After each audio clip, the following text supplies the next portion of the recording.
यहूदी हकीम द्वारा वर्णित कहानी। अलिफ लैला यहूदी हकीम ने बादशाह के सामने झुककर जमीन चूमी और कहा कि पहले मैं दमिश्क नगर में हकीमी किया करता था। अपनी चिकित्सा विधि के कारण वहां मेरी बड़ी प्रतिष्ठा हो गई थी। एक दिन वहां के हाकिम ने मुझसे कहा कि फला मकान में एक रोगी है, वह यहां आ नहीं सकता, उसे वहीं जाकर देखो। मैं वहां गया तो देखा एक अत्यंत सुंदर नवयुवक चारपाई पर लेटा है। उसने मेरे अभिवादन के उत्तर में इशारे से कहा कि आपका यहां स्वागत है। मैंने उससे नाड़ी दिखाने को कहा तो उसने बायां हाथ बढ़ा दिया। मैंने समझा कि इसे मालूम नहीं है कि नाड़ी दाहिने हाथ की देखी जाती है, किंतु मैंने बहस बगैर नाड़ी देखी और दवा लिख दी।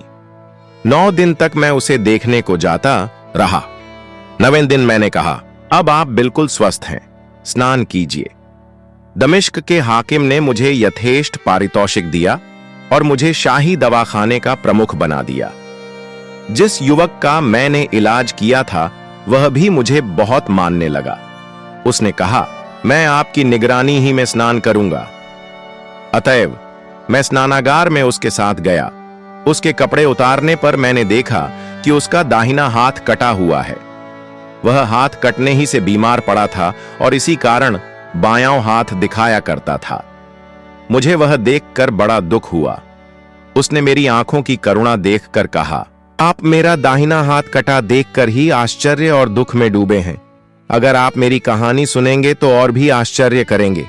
स्नान के बाद जब मैं भोजन करने बैठूंगा तो आपको पूरी कहानी सुनाऊंगा, लेकिन यह बताइए कि क्या इस समय बाघ की सैर करने से मुझे कुछ हानि होगी? मैंने कहा, बाघ की सैर करने से तुम्हें फायदा ही होगा, नुकसान नहीं। उसने कहा, ठीक है, बाघ की सैर करते करते ही मैं आपको सारा किस्सा सुनाऊंगा। फिर उसने अपने सेवकों को भोजन तैयार करने की आज्ञा दी और हम दोनों बाग में गए। हमने 2-3 चक्कर लगाए और फिर वहां पर बिछे एक कालीन पर बैठ गए और उस युवक ने अपना वृत्तांत आरंभ किया। उसने कहा कि मैं मोसिल का रहने वाला हूं। मैं एक बड़े घराने का लड़का हूं। मेरे पितामह के 10 बेटे थे, जिनमें मेरे पिता सबसे बड़े थे। अपने पिता का मैं एकमात्र पुत्र था और मेरे किसी चचा की कोई संतान नहीं थी। मेरे पिता ने मेरी शिक्षा दीक्षा पर बहुत ध्यान दिया और मुझे प्रत्येक पाठनीय विषय की शिक्षा ही नहीं दिलाई, बल्कि अनेक कला के क्षेत्रों में पारंगत करवा दिया। एक दिन मैं अपने पिता और चचा के साथ झूमे की नमाज को गया। नमाज के बाद सारे नमाजी अपने अपने काम पर चले गए और मेरे पिता और चचा बातें करने लगे। मेरे चचा ने कहा कि कोई देश मिस्र जैसा सुंदर नहीं है। उन्होंने मिस्र देश और उसमें बहने वाली नील नदी की इतनी प्रशंसा की कि मेरा मन बेतहाशा उस देश को देखने के लिए होने लगा। घर पर भी यही चर्चा रही। मेरे पिता भी मिस्र देश के बड़े प्रशंसक थे। मेरे दूसरे चचा लोग कह रहे थे कि बगदाद जैसी सुंदर जगह कोई नहीं है, किंतु मेरे पिता ने उनकी बात का विरोध किया और मिस्र की बहुत प्रशंसा की। उन्होंने कहा, जिसने मिस्र नहीं देखा उसने ईश्वर की महिमा भी नहीं देखी। वहां की भूमि सोना उगलती है, वहां के निवासी बड़े धन संपन्न हैं। मिस्र की स्त्रियां अत्यंत रूपवती और चतुर होती हैं। नील नदी जैसी कोई नदी नहीं है। उसका पानी बहुत स्वाद वाला और पाचक होता है और कई रोगों की दवा जैसा काम करता है। वह सारे देश को हरा भरा रखती है। वहां की मिट्टी बड़ी नरम है और खेती करने में बहुत श्रम नहीं पड़ता। वहां के निवासी अरबी भाषा में नील की प्रशंसा में गीत गाते हैं, जिनका भाव यह है कि नील नदी तुम्हारे लिए कितनी लंबी यात्रा करती है और बड़े खेद की बात होगी अगर तुम उसे छोड़कर अन्यत्र जा बसो। ये कहने के बाद मेरे पिता ने कहा, मिस्र में सारी आर ऋतुओं में हरियाली रहती है। वहां नाना प्रकार के स्वादिष्ट फलों के वृक्ष और भांति भांति के पशु पक्षी रहते हैं। वहां की राजधानी काहिरा की आबादी बहुत अधिक है। वहां मीठे पानी की बहुत सी नहरें बहती हैं और वहां के निवासी कला कौशल में बड़े प्रवीण हैं। वहां के महल बहुत बड़े बड़े और रत्न जटित हैं। मैंने कई नगर देखे हैं और सैकड़ों कलाकारों और विद्वानों से मिला हूं। मिस्र जैसा देश और वहां के निवासियों जैसे लोग कहीं भी नहीं देखे। उस जवान ने कहा कि अपने पिता के मुंह से मिस्र की इतनी प्रशंसा सुनकर मेरी उत्कंठा बहुत बलवती हो गई और रात दिन भगवान से प्रार्थना करने लगा कि वह कुछ ऐसी परिस्थिति उत्पन्न कर दे कि मुझे मिस्र देश को देखने का अवसर मिल जाए। मेरे पिता के मुंह से मिस्र की प्रशंसा सुनकर मेरे चचाओं ने कहा, हम लोगों को भी चलकर मिस्र देश देखना चाहिए। उन्होंने मेरे पिता से कहा कि आप भी हमारे साथ चलिए। उन्होंने इसे स्वीकार किया। मेरे चचाओं ने, जो सब व्यापार करते थे, तरह तरह का दिसावर का माल खरीदा ताकि मिस्र में सैर की सैर हो और व्यापार का व्यापार। रात दिन उन लोगों में मिस्र की यात्रा की चर्चा होती रहती थी। जब मैंने यह तैयारियां देखी तो एक दिन रोता हुआ अपने पिता के पास गया और कहा कि मैं भी आप लोगों के साथ मिस्र को जाना चाहता हूं। उन्होंने कहा कि तुम अभी छोटे हो, तुम्हें यात्रा के दौरान बहुत कष्ट होगा, तुम यहीं रहो। मुझे बड़ा दुख हुआ, किंतु मैंने प्रयत्न न छोड़ा। एक एक करके सभी चचाओं के पास गया कि मेरे पिता से मुझे भी साथ ले चलने की सिफारिश करें। उन्होंने मेरे पिता से कहा कि लड़का इतना चाहता है तो उसे भी साथ ले चलिए। मेरे पिता मुझे मिस्र तक ले जाने को राजी न हुए, लेकिन ये मान गए कि मुझे दमिश्क तक ले चलेंगे और जब दमिश्क से मिस्र की ओर बढ़ेंगे तो इसे वापस मोसिल भेज देंगे। दमिश्क भी जलवायु, पानी और सौंदर्य के लिहाज से बहुत अच्छा नगर है। यद्यपि मेरी इच्छा मिस्र देश को देखने की थी, तथापि मैंने इसी बात को गनीमत जाना कि मुझे दमिश्क देखने को मिलेगा। कुछ दिन बाद मैं अपने पिता और चचाओं के साथ विदेश यात्रा पर चल पड़ा। हम लोग कई नगरों से होते हुए दमिश्क पहुंचे। मुझे यह नगर बड़ा सुंदर जान पड़ा और मैं उसे देखकर बड़ा प्रसन्न हुआ। हम लोग एक सराय में ठहरे। कई दिनों तक हम वहां के बागों और महलों की सैर करते रहे। वास्तव में मुझे ऐसा मालूम होता था कि स्वर्ग के बाद अगर कोई जगह है तो यहां है। मेरे पिता और चचाओं ने वहां काफी अच्छा व्यापार किया। मेरे हिस्से का अभी जो माल बिका उस पर 5 प्रति सैकड़ा का लाभ हुआ। यह लाभ की राशि मुझे दे दी गई। मेरे पास काफी पैसा हो गया। यह तय हुआ कि जब सब लोग मिस्र से वापस होंगे तो मुझे साथ लेते हुए मोसिल को जाएंगे। मैंने अपने रुपयों को बड़ी होशियारी और किफायत से खर्च किया। एक छोटी हवेली अपने रहने के लिए किराए पर ली। बड़ी खूबसूरत संगमरमर की बनी हवेली थी, जिसकी दीवारों पर मनोहर चित्रकारी थी और जिसके अंदर एक सुंदर पुष्प वाटिका थी। मैंने उसे 2 अशर्फी के किराए पर लिया। मैंने किफायत से किंतु सुरुचिपूर्वक अपने निवास स्थान को सजाया। उस का मालिक पहले अब्दुर रहीम नाम का एक व्यक्ति था, जिससे उसे उसके तत्कालीन मालिक ने मोल लिया था। यह व्यक्ति एक प्रसिद्ध जौहरी था। मैंने अपनी प्रतिष्ठा के अनुरूप कुछ दास दासियां भी खरीदी और माननीय नगर निवासियों से जान पहचान बढ़ाई। कभी वे लोग मुझे अपने घरों पर खाने के लिए बुलाते, कभी मैं उन लोगों की दावत अपने घर पर किया करता था। मतलब यह कि अपने पिता और चचाओं की अनुपस्थिति में मैंने बड़ी सुख सुविधा के साथ दमिश्क नगर में जीवन यापन किया। एक दिन भोजन करने के बाद मैं अपनी हवेली में बाहर के हिस्से में बैठा था। इतने में एक स्त्री आई जो अति मूल्यवान वस्त्रों और आभूषणों से सुसज्जित थी। उसने पूछा, क्या तुम कपड़े के व्यापारी हो? किंतु मेरे मुंह से कोई उत्तर निकले इससे पहले ही वह मकान के अंदर चली गई। मैं भी उठकर दरवाजा अंदर से बंद करके उसके पास एक दालान में जा बैठा। मैंने कहा कि मैं कपड़े का व्यापार अवश्य करता हूं, किंतु खेद है इस समय मेरे पास स्थान नहीं है। उसने अपने सुंदर मुख से नकाब लगभग उलट दी और कहा, मैं ही कहां कपड़े लेने आई हूं, मैं तो तुमसे मिलने आई हूं। मैं चाहती हूं कि सुबह तक यहीं रहूं, किंतु मुझे भूख लगी है, मुझे कुछ खिलाओ। मैंने अपने सेवकों को भोजन आदि लाने को कहा। वे भोजन के साथ फल आदि भी लाए, जिन्हें मैं भी इस रमणी का साथ देने के लिए मैं खाने लगा। आधी रात तक हम लोग इसी प्रकार बातचीत करते रहे। फिर हम एक साथ सोने के लिए चले गए। सुबह मैंने 10 अशर्फियां निकालकर उसे दी, किंतु उसने उन्हें लेने से इनकार ही नहीं किया, बल्कि 10 अशर्फियां मुझे दी। मैंने जब कहा कि मैं तुम्हारा धन नहीं लूंगा, बल्कि तुम्हें अशर्फियां जरूर दूंगा, वह बोली, मैं तो रोज तुम्हारे पास आने को सोचती थी, किंतु अगर तुम मेरी बात न मानोगे और अपनी बात पर अड़े रहोगे तो मैं ना आऊंगी। इस बार मजबूर होकर मुझे उससे अशर्फियां लेनी पड़ी और वह चली गई।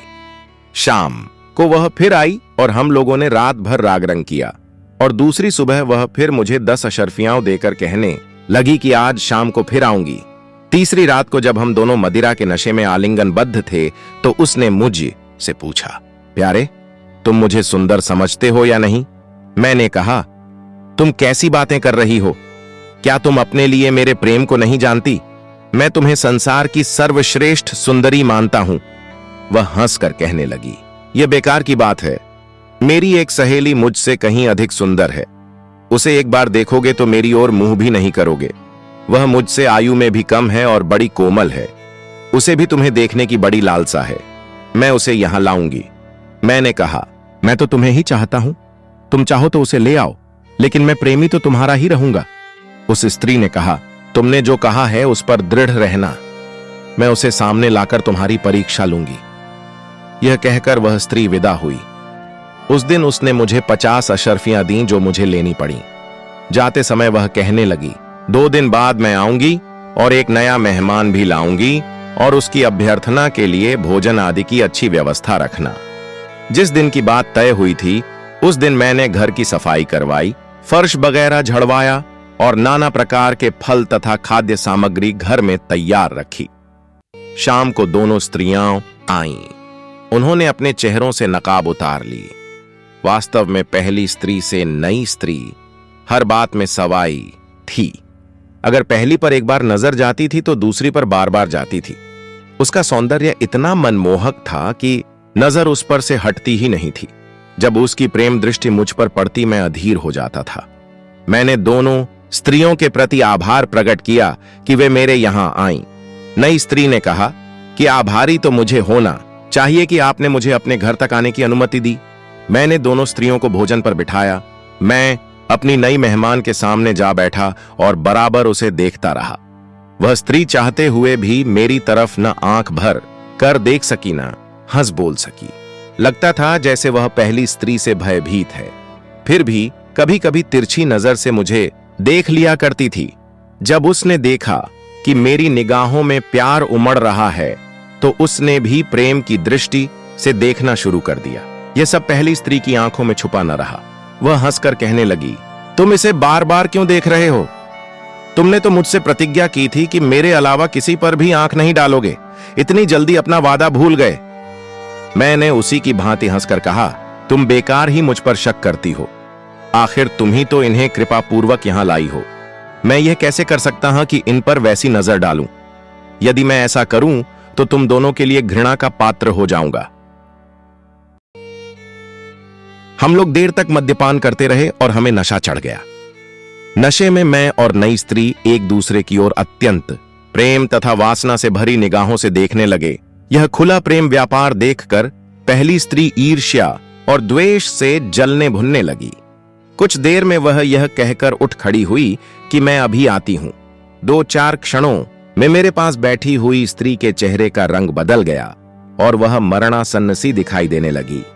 मैंने उठ कर उसे संभाला कि वह गिर न जाए, किंतु उसने देखते ही देखते मेरी बाहों में दम तोड़ दिया।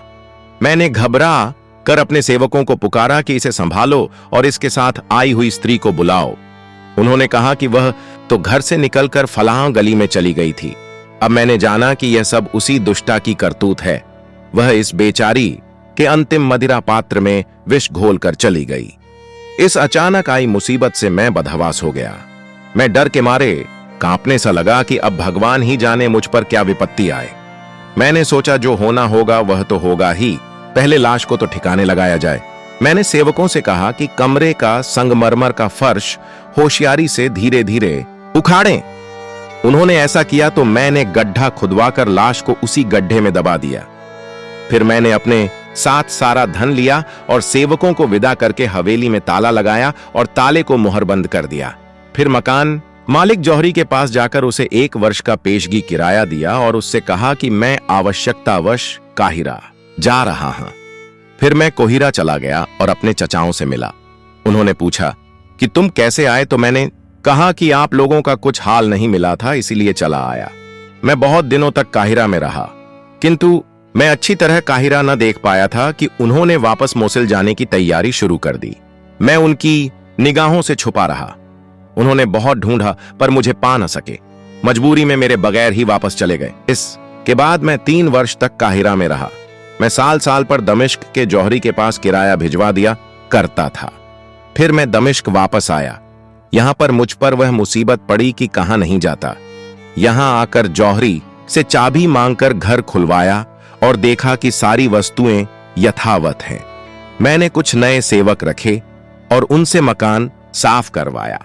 सफाई के दौरान एक सेवक को एक सोने का हार मिला जिसमें 10 बड़े बड़े मोती जड़े हुए थे।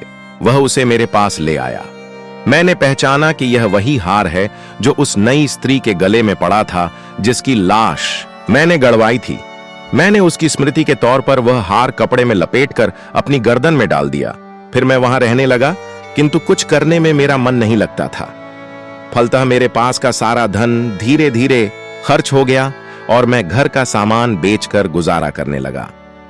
जब सब कुछ बिक गया तो मैंने सोचा कि इस मुक्ताजटित हार को बेचने के सिवा कोई उपाय नहीं है, किंतु मोती उसमें ऐसे लगे थे जिनके मूल्य का मुझे कोई अंदाजा ही नहीं था। फिर भी मैं उसे बेचने पर मजबूर था और उसे बेचकर मैंने बहुत बड़ी मुसीबत मोल ले ली। मैं बाजार में उस हार को लेकर गया तो अपने मकान मालिक जौहरी की दुकान पर जाकर अपना मंतव्य कहा कि मैं एक हार बेचना चाहता हूं। उसने एक दलाल बुला दिया। मैंने दलाल के साथ जाकर उसे हार दिखाया। उसने कहा कि मुझे भी ऐसे मोतियों का मूल्य नहीं मालूम, आप उसी जौहरी की दुकान पर बैठें। मैं और जौहरियों को यह हार दिखाकर इसका दाम पूछ कर आता हूं। मैं अपने मकान मालिक की दुकान पर बैठा। कुछ देर में दलाल ने आकर कहा कि इसका मूल्य तो 2000 अशरफियां लगाया गया है, लेकिन इस समय कोई व्यापारी इसे लेने का इच्छुक नहीं है। सिर्फ एक व्यापारी है जो इसे 50 मुद्राओं में लेने को तैयार है। मैंने कहा कि जो दाम मिले उसी पर बेच दो, किंतु जब दलाल उस जौहरी के पास 50 अशरफियों में हार बेचने गया तो जौहरी उसे पकड़कर कोतवाली ले गया और शिकायत लिखाई कि यह आदमी चोरी का हार लाया है, इसीलिए इतना सस्ता बेच रहा है। दलाल ने कहा कि मैं तो दलाल हूं, इसे बेचने वाला तो फलां दुकान पर बैठा है, वहीं इसे 50 अशरफी में बेचने को राजी है। कोतवाल ने मुझे पकड़वा बुलाया। उसने पूछा कि तुम ही यह हार बेच रहे हो। मेरे यहां कहने पर उसने कहा कि यह चोरी का माल है, इसीलिए सस्ता बेच रहे हो। मेरे इनकार करने पर उसने मुझे इतना पिटवाया कि मुझे लगा मेरी जान ही निकल जाएगी। इसीलिए मैंने घबराकर कह दिया कि यह चोरी का है। इस पर कोतवाल ने मेरा दाहिना हाथ कटवा दिया। उसने हार भी मालखाने में जमा करा दिया। मैं पीड़ा से व्याकुल गिरता पड़ता अपने घर आया। नौकर चाकर पुलिस के डर से भाग गए थे। मैं किसी तरह खुद ही अपना काम चलाता था। चौथे दिन बहुत से पुलिस वाले मेरे घर में घुस आए और मुझे पकड़ ले गए। उनके साथ मकान मालिक भी था और वह जौहरी भी, जिसने मुझ पर चोरी का आरोप लगाया था। उन्होंने मुझे बहुत गालियां दी और कहा कि यह हार शहर के हाकिम का है, यह 3 वर्ष हुए खो गया था। उसी समय से हाकिम की पुत्री भी लापता है। यह कहकर उन्होंने मुझे रस्सी से बांधा और हाकिम के सामने पेश कर दिया। मैं पहले तो घबराया कि यह और बड़ी मुसीबत गले पड़ी। फिर मैंने सोचा कि हाकिम अधिक से अधिक मुझे मरवा ही तो देगा, और वह भी इस कष्ट, निर्धनता और लज्जा के जीवन से अच्छा है। किंतु हाकिम ने मुझे देखकर कहा, यह आदमी चोर नहीं हो सकता। जिसने इस पर चोरी का आरोपी लगाया है वह मारा जाए। अतएव वह व्यापारी कत्ल कर दिया गया। अब हाकिम ने समस्त उपस्थित व्यक्तियों को जाने का आदेश दिया, सिर्फ मुझे रोक रखा। एकांत होने पर उसने मुझसे कहा, बेटे, अब तुम बेखटके पूरा हाल बता दो कि यह हार तुम्हारे हाथ किस तरह लगा। यह ध्यान रहे कि मुझसे कोई छोटी से छोटी बात भी न छुपाई जाए। अतएव मैंने पूरी तरह बताया कि किस तरह पहली स्त्री दूसरी को मेरे पास लाई थी और किस तरह उसने उसे विष देकर मार डाला। मैंने यह भी बताया कि दूसरी स्त्री की लाश कहां गड़ी है। हाकिम ने यह सब सुनकर ठंडी सांस भरी और कहा, भगवान की इच्छा के आगे सब लोग विवश हैं। मैं भी वह सब विनय पूर्वक स्वीकार करता हूं जो उसकी इच्छा से हुआ। तुम पर जो कुछ मुसीबत पड़ी उसका मुझे अत्यंत खेद है। अब तुम मेरा हाल सुनो कि मुझ पर कैसे कैसे दुख पड़े। वे दोनों स्त्रियां मेरी बेटियां थीं। पहले जो तुम्हारे पास गई वह मेरी बड़ी बेटी थी और बाद में जिसे वह ले गई वह उसकी छोटी बहन थी। बड़ी बेटी का विवाह मैंने अपने भतीजे से कर दिया जो काहिरा में रहता था। वह कुछ दिनों बाद अचानक मर गया। मेरी बेटी कई वर्ष तक वैधव्य की दशा में भी काहिरा में रही और वहां उसने तरह तरह के दुष्कर्म सीख लिए। फिर वह यहां आ गई। दूसरी बेटी जो उससे छोटी थी और जो तुम्हारी बाहों में मरी बड़ी समझदार और सदाचारिणी थी, उससे मुझे कोई शिकायत नहीं हुई, लेकिन उसकी बड़ी बहन ने उसे भी आवारा बनने पर राजी कर लिया। जब छोटी मरी तो मैंने दूसरे दिन बड़ी से पूछा कि तुम्हारी बहन कहाँ है? उसने ठंडी सांस भरकर कहा, मैं तो सिर्फ इतना जानती हूं कि कल वह बहुत मूल्यवान वस्त्राभूषण पहनकर घर से निकली थी और अभी तक नहीं आई। मैंने अपनी बेटी की बहुत खोज कराई, किंतु उसका कहीं पता नहीं चला। कुछ समय बाद बड़ी बेटी भी, जो रात दिन अपने पाप कर्म को याद करके रोती रहती थी, बीमार होकर मर गई। यह वृत्तांत सुनाकर हाकिम ने मुंह से कहा, बेटे, हम तुम दोनों ही दुर्भाग्य के मारे हुए हैं, किंतु अब तुम किसी बात की चिंता न करो।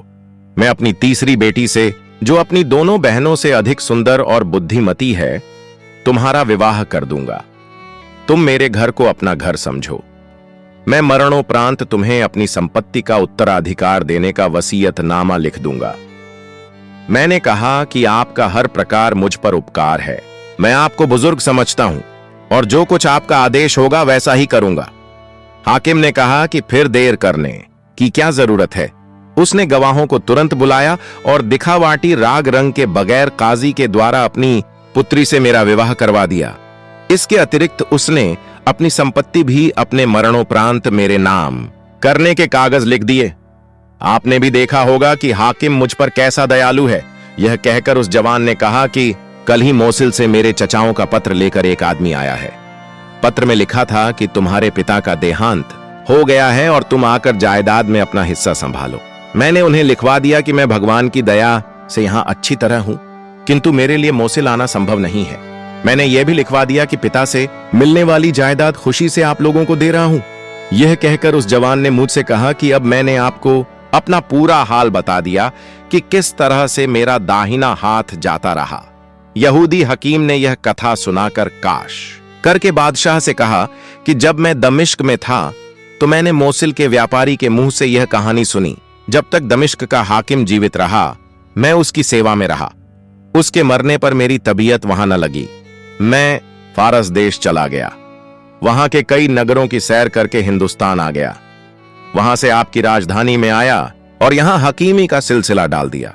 बादशाह ने कहा, तुम्हारी कहानी पहली दोनों से अधिक मनोरंजक है, किंतु तुम लोगों को यह आशा नहीं करनी चाहिए कि उसके कारण तुम्हारी जानें बच जाएंगी।